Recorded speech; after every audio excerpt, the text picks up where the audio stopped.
All right, do another recap today. Go over the market leading up into today, of course, and then the two trades that I took today that were pretty good trades. How the profile filled out today and what we could look for going into tomorrow, which is Friday. So we opened up here. I remember I had said yesterday in the video that this big spike would be a very important piece of information that we would take into today. And it turned out just to be that. Let me just erase this here. Well, I don't need to. I'll show that. So anyways, we opened here. I said yesterday in the video, if we open down in the lower end of this spike, I thought this breakout was more likely than not. Just because if price was going to be accepted up here, I would think that we would open more centrally in the spike. Opening closer to the bottom just kind of tells you the auction may not be over to the downside.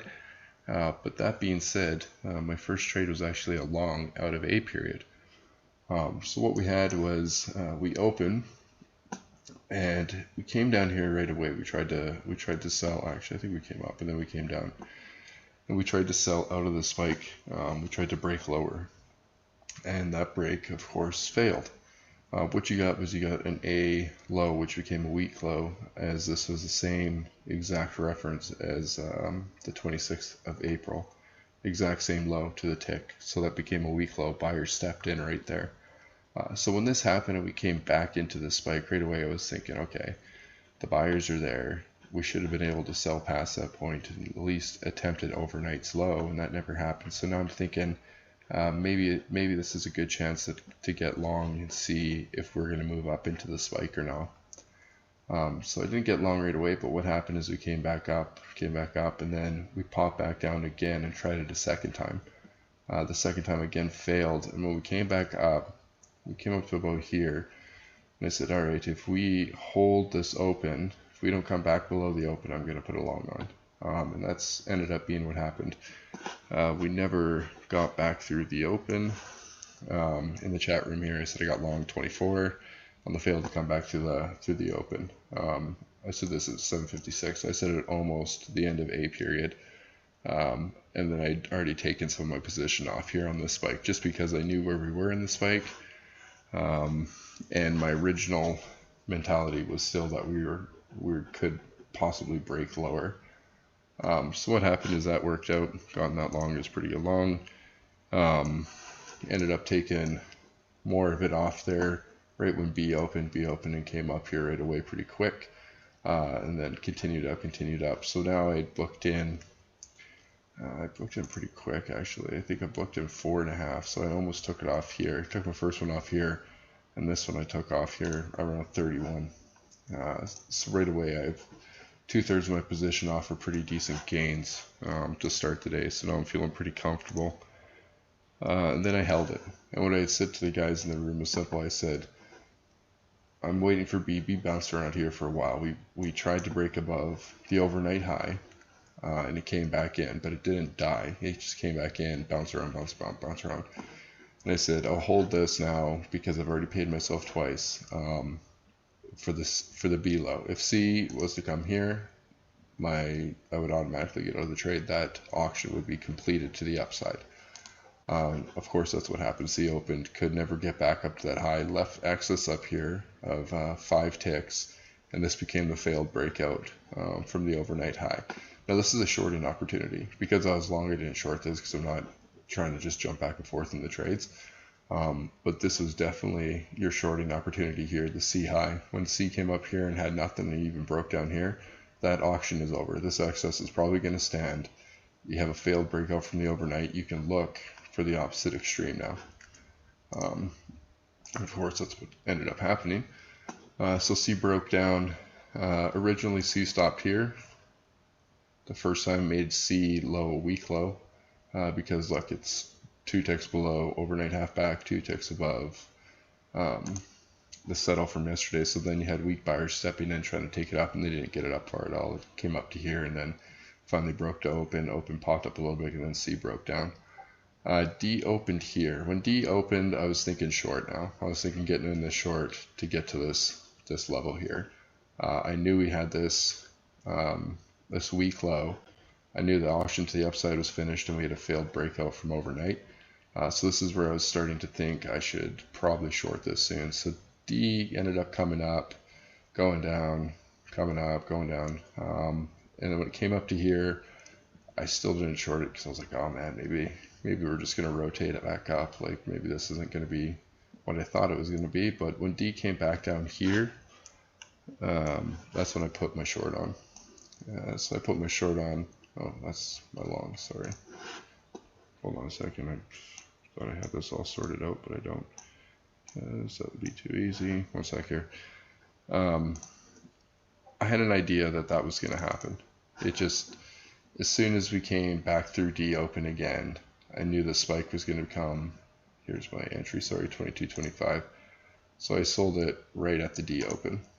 So when D came back through the open, after it bounced around, you have to remember it bounced around here for a while, came back through the open, I got in short, and I actually think it went against me at first. I think it went almost 2.5 points against me, if I remember correctly.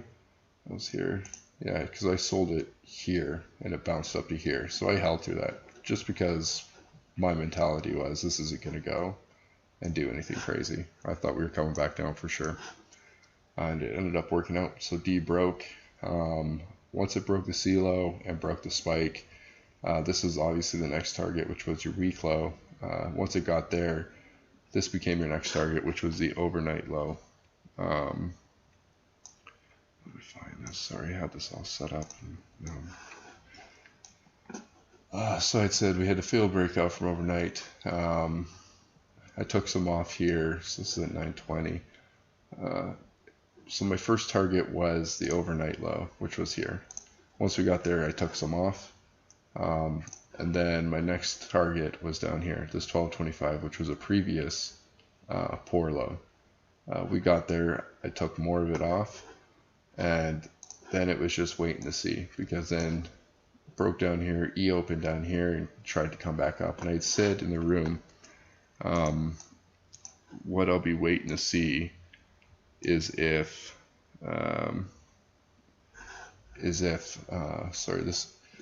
we can break back into the overnight range. So this is what I had written at 9:23. So this is before E period even opened. I had only had 1/3 of my trade left. So I'd already taken 2/3 off. Took the first part off overnight low, second part off here. The reason I'm doing that is because these are possible rebound areas, especially right now where we've seen a lot of V shapes.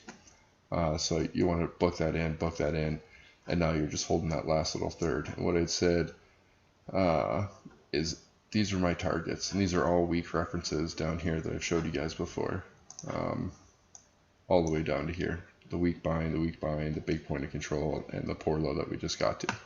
These were my targets. This is why it's so important to carry these nuances forward, because you'll see as we go through, these are important because these are weak structure references where we had weakness taking the market higher. So they're automatic targets going forward. So what happened is bounced around, E came up. The first attempt E made into overnight that failed, I sold it right away. I sold it at 23, I think 23.15, right on the dot, to be honest with you.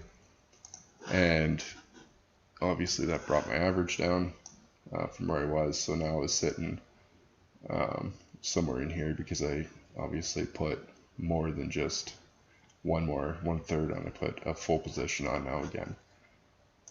So now I'm sitting full position here. It actually came down and tried again. There was a second attempt at getting into the overnight high. That's where you just make a decision. This is where you get out. I mean, you're holding it. My average was somewhere here. So if it goes against me and it breaks back into the original trading range, then you just drop the trade. It's not a big deal. But luckily for me, we ended up breaking. And we came to this PLC. I took a bunch off here. And because it's 8050, that was my first target. So like I said with this one, I took 1/3 off, took 1/3 off. So here, I think I took a full half off here actually, because this is a bit sluggish. And then it broke again. I took another half off here once we got to these weak references, and now I was just sitting with a quarter left, so 1/4 of my original trade size from up here. My average was 18, and then I took it off in F period, and F period didn't do anything right around here. Luckily for me, my 1-year-old needed attention, so I kind of had to. It wasn't a big deal. But as you can see, this is a nice liquidation break. And what did it leave us with? It left us with really good excess on the bottom. It cleaned up quite a bit of this weakness now that I can actually go through and delete all these lines now, because this part of the structure has been repaired. So we've gone down, we've now cleaned up that weakness, and well, you know what happened in the afternoon? We bounced back up. So you got another V ramp, which is crazy. But G period open, that stopped your 1 time frame, and I said to the guys in the room, just keep in mind, when you turn trend down, this is normal to stop 1 time frame in G or H period and continue the trend down. This would be the 2nd time it broke trend though, because we were originally trending up, so it's kind of less valid, but it's still something to watch for. Not to just get all antsy and suddenly jump long, because 90% of the time this is going to come back down this way, but this market's crazy right now. And here tells us that the sellers ran out. Leaving this much excess here with these weak references right below us, and of course 2900 not getting there, the sellers didn't have it to push through 2900, so you knew they were drying up pretty quickly, because most of this was long liquidation. Even going back into the spike, I said that was a big liquidation break with some sellers jumping in. Some of those sellers got rammed when we first opened today, but then they tried to get back in again with more liquidation down. So this is a lot of long liquidation with weekend sellers jumping in the mix like you and me. Leaving this excess tells us a lot. This could tell us that this auction is now completed. So this spiked down, the day with the spike down to here, this auction could now be completed. And then we move back up today. One thing I'm really taking forward, I'm just going to erase this, taking into tomorrow is this area right here. I talk about this area all the time. You can see the sellers are selling the same spot, right? Take away that J period. It's 1 point. They're selling it from the same spot, which is right near our A low, which is the original low of the day. So you have a lot of mechanical sellers stepping in here and trying to push it lower, trying to push it lower, trying to push it lower. Obviously they pushed it lower in K, but look at L, not as low, N period, not as low. I mean, I don't give much to N, but N didn't make it either. So what you have is you're starting to get sellers getting short in the hole here. You're starting to build a 45 line here. It's not a perfect 45, but that's what you're starting to get. You're getting sellers getting short in the hole. That's something that's really important. A 45-degree line, when you start getting these sellers getting short in the hole, look for the market to do what overnight's doing right now. Spike it up, because they've caught them, and now they know they can get them to cover as they move the market up. So it's a very important area for me going into tomorrow. Even with overnight spiking right now, I still think it's something that will probably come back through and test. So I'll just mark it like this so I know it. Get rid of this line here, move this up too for my PLC. As you can see, we have another wide PLC, 9 wide PLC. Have that minor excess there. We came back into overnight's range a lot. So for me, I just feel like this breakout's completed. Like this liquidation's done. I think what you have now is the guys that thought this was the end of the world. They all tried to short in this area, and now they're stuck. They're stuck big time. So what I think could happen tomorrow is I think we're going to open in the spike, and I think we're going to see a real move up to the top of the spike, clearing up this and getting into here and testing above here again. If that does happen, that's going to be a pretty quick move in my opinion. I think A, B, C, D will get you there, depending where overnight opens. If overnight opens in the middle, for sure we'll get there. I wouldn't doubt it for a second. If overnight opens again down in this area, I think we could definitely see another attempt to push it down here, especially with this 9 wide POC and this reference point, like I said. I definitely could see us trying to get here and then bouncing, or maybe they just want to sell it off finally tomorrow and they just crush it. But I think it's a lot higher odds that we move up tomorrow instead of down, based off of this big excess and where this big excess came from. So close to 29 that the sellers, you could just tell there's no strong selling here. They're not able to get it to 29. If you watched my video yesterday, you would know that I talked about quite a bit of this and this exact possibility, so I was quite prepared for it, and I got really good trades on today that really paid well. So I had 1-2 trades, and then I didn't mess with any of this stuff. So the preparation comes from paying attention to everything that's going on in the market. Let me just see here. So let's just bring up that monthly here again. So this is your monthly chart again. I'd said I wouldn't be surprised if the monthly breaks back down into this range. But as it stands right now, I don't think we're going to get there. I think we're going to see maybe one little dip and then go, because that's pretty good excess that it's showing there now. So something to keep in mind, on top of the fact that we have a poor high above us. Oh, I just deleted that. Why would I do that? We have this poor high above us, and then we have the all-time high made in the overnight session, and you have this 10-wide PLC. So those are going to be magnets that drag us up, as well as the top of the spike. Let me bring up, what's the daily? Let me bring up the weekly here first. So there's the weekly. Remember I talked about this area? I said if we could get to this area, we could get a firecracker effect. And look where we stopped. They stopped it before it could get down to where the longs would have their stops. So that's also very telling. This, to me, is the trigger zone. If they can get into this tomorrow, that's where I think we see the push down. And then you have this weekly gap, which I want to fill so bad because that will literally snap it. But they couldn't get to this firecracker zone yet on the weeklies. So that's something to keep in mind going forward as well, that we still have that. So if we get below today's low on the profile, which, like I said, I don't think the odds are as high doing that as they are going back up here, or maybe just a balance here. But if they do, that's something to keep in mind, that this could really crack. And then that's one of those days like today where you just want to make sure you're in at the right time, and then you can be a little bit more comfortable. Let me bring up that daily again here. So this is the daily.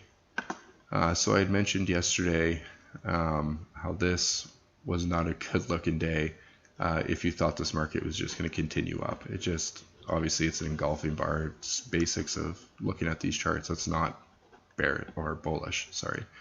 And what did we get from today? 1, 2, 3, almost to here. So you caught a little bit of a firecracker with that liquidation down, right? You're liquidating, you're getting the stops, the trigger, and then you're getting weekend traders selling it off. That's why you get this long excess break here. So what we're looking at now, like look at this excess now. That's beauty excess on this bar. That's more than enough for this to continue back up, in my opinion. 2900 worked as a barrier, like it worked trying to get up in here, and worked here and then popped. So if they can't get down into this area, which will bring these stops in, like I was just talking about, I'm strongly thinking that we move up tomorrow. But if we do get into this, my go no go is right around this range. That's where I want to see first pop, but this would be a target because of this weekly gap here, which this weekly gap is going to be amazing when it goes. All right. So looking into another thing here, this all went into my preparation leading up to today. So I'm just why I'm showing you this, because this is all stuff I've talked about before in videos. Look where we got today. Remember, this was our previous balance high that I had spoken about. That I spoke about in this day when I said we couldn't get there. This day, which brought me to think we were going long in this day. Yesterday we couldn't get there either, but today we finally did. We finally broke this area. This broke back into the balance that we broke out of with this madness candle here, or candle profile here. We also got ourselves into the value area high, but that's your balance low, and this is your value low. So even though this broke into here, they could not get it to these opposite extremes. You would think that they'd be able to get it to these opposite extremes if this was really going to sell off and bring my no-go line down here into play. They couldn't. The seller's exhausted in this balance area, left really good excess, and look where we closed. We closed above the value high, right by the balance high. This previous balance was important because we broke out of it. And then we tested it, then we tested it, then we went up, then we tested it again, and then that was that.